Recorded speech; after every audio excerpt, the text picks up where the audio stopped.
You're watching Drakewing Gaming. Enjoy the video. Hey guys and gals, Noah here from Drakewing Gaming, and some of you on Twitter, the Gaming Dragon. Today I'm coming back at you with a Let's Play episode of Conway, Wolf's Path. So let's go ahead and jump right back into it, shall we? Alarm chain, you are up, and let's go.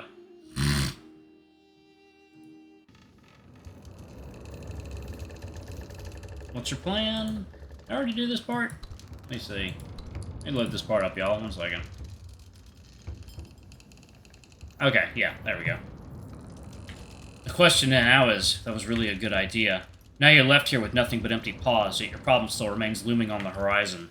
You suppose you can always get back to Sam and do it the old-fashioned way, if that could ever prove enough for Arthur. Otherwise, alcohol? Alcohol. Surely Perce can't be the only one on the ship who has something. Think all you like, but in the end you have to do something. Oh, wait. Made a mistake. Turn around and go back to Perce.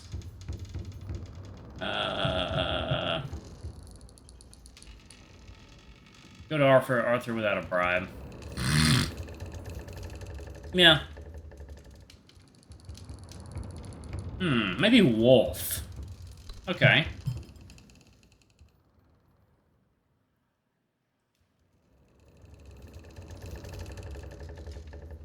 You need what?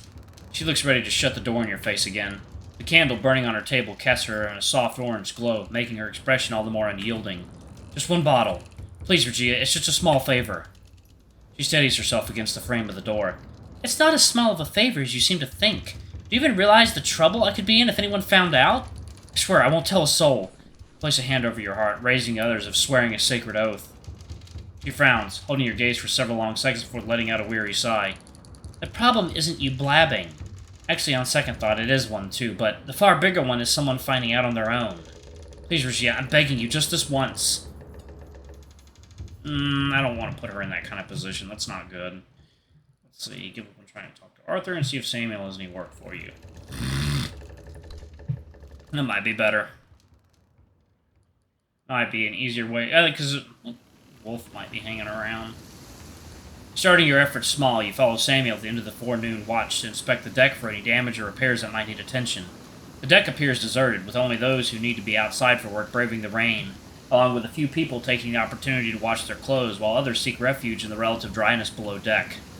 There you go. Can't we wait until the weather calms down a bit? You ask, raising your paw to shield your eyes from the relentless downpour. Samuel smirks at you, raindrops clinging to his dark hair, which at this point runs in wet streaks across his head. We could, but you're the one who asked me for a suggestion on how to make a good impression. I was hoping for something less wet. Stop being such a cat. Or do you see him complaining? He nods to Wolf, who is standing nearby, seemingly unaffected by the rain pouring down on him.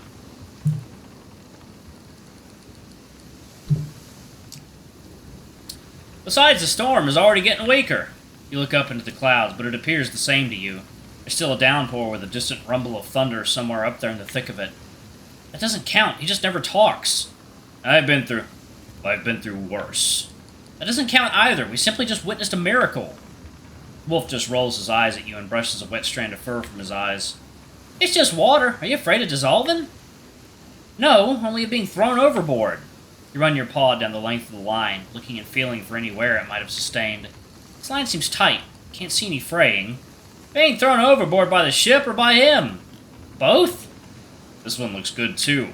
I'll catch you by the tail if that happens. James, can you crawl under and see if the boat has slipped from its anchor points? You comply and slide beneath the jolly boat. Immediately, you're surrounded by the echoing drum of raindrops beating on the wooden hull above you. Everything appears secure. You give it a quick tug to be sure before emerging back into the open, their voices momentarily hollow-sounding, regaining their clarity. And? Samuel's voice cuts through the steady patter of rain, his eyes following you as you emerge from under the boat. Looks perfect. Didn't budge an inch. Sweet. So the jolly boat did get knocked loose. Let's check the other one. The 3 of you loop around to the other side of the ship to inspect the other boat.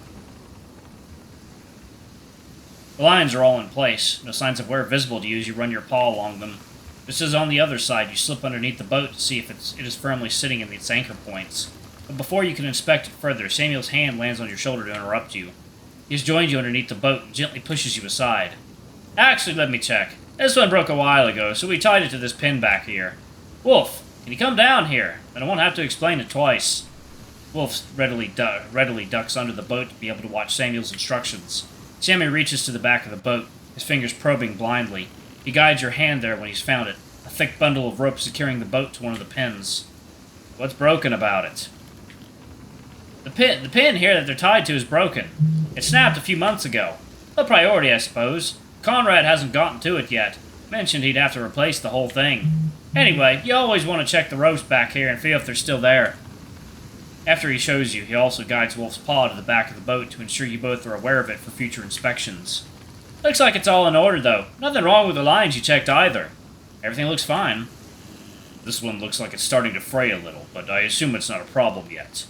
You'd better check it yourself, just in case, Sam. You emerge from the boat, dropping to your knees to crawl out from underneath it, only to have a stray wave throw you off balance for a moment.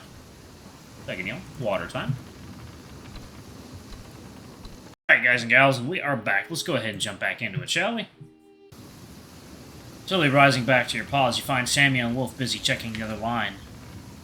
Maybe we could do the whole inspection under one of these, you mutter, glancing back at the upturned boat. Not the worst spot out here, huh? I think I might sit out here in the weather like this once in a while, when the deck below is as cramped as it is now. It's certainly drier than out here, but only until the next wave sends a load of spray across the deck. Still better than getting drenched from the rain and spray. Very true. Not uncommon to have people sitting under them when it's raining. It makes for a nice spot when you're out on watch. Maybe in the future they'll build ships with their whole deck covered.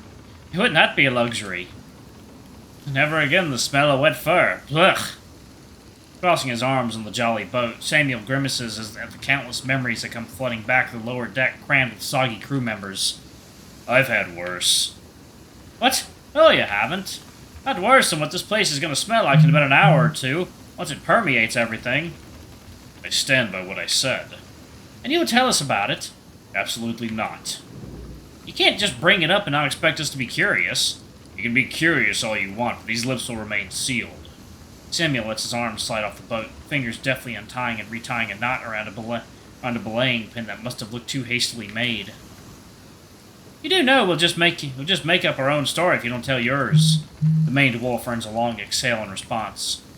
It was nothing, just some work in the stables. The animals can reek in there. That doesn't sound very convincing. Who would call working the stables a story, let alone try to keep it quiet? He would. It's probably something like... Stumbling face first to polish. The royal spy and it crawls from the captain's... Telling the story. I think he's telling the truth and there's nothing more to it, Sam. You brush off Samuel's prodding. If he said it was just some stable work, then it was just that. Mucking out stalls and tending to the horses. No need to question it. I appreciate it. Stable work it was, then. Might come in handy, Wolf. I assume we'll be picking up some animals in Morocco. It's unusual we don't have any around. The gentlemen enjoy their fresh eggs, milk, and meat, after all. Some of us might be shoveling shit soon enough. Doesn't sound like we'll be getting much of it. Not regularly, no. Certainly not as a landsman. Whatever the case, these lines look to be in good order to me, Sam. You meticulously inspect each knot for any damage it might have sustained during the storm. You steady yourself against the gunwale with one hand as your group makes its way to the bow of the ship. Bit by bit, you move along the length of the vessel, inspecting one line after another. Fortunately, nothing requires immediate attention. If you like more to do after this, I might have something simple. Oh? What will I get during it? The maned wolf lets his eyes wander down your body. Would it really matter at this point? But no, that'll be the best part. You'll get to stay dry. Or at least as dry as you can be when you get back in. Well, if that's the case, then spit it out already. Virginia, the ship's surgeon needs some help. I asked her if you could take over for me. That's done. Got some new blood orange fizzy water. It's so good. It's so refreshing. Usually I help her out before I port a call. Sam, I don't know if you've noticed, but I'm not a trained surgeon. Am I? No. Well, there you go. All you need to do is help her maintain her instruments. No expertise required, just 2 working hands, and last I checked, you do have those. Usually I use it as an opportunity to catch up with her. Maybe make some plans for when we get back on solid ground. But this time I think you could make better use of it. Just don't do it too well, or she won't want me back, he says with a bright laugh, and a playful slap lands on your shoulder. You smile back, forced at first, but after a moment you manage a genuine tone. Thank you, Sam. When do I go meet her? What do you mean, when? Right now, off you go. I told her you'd stop by after we're done here.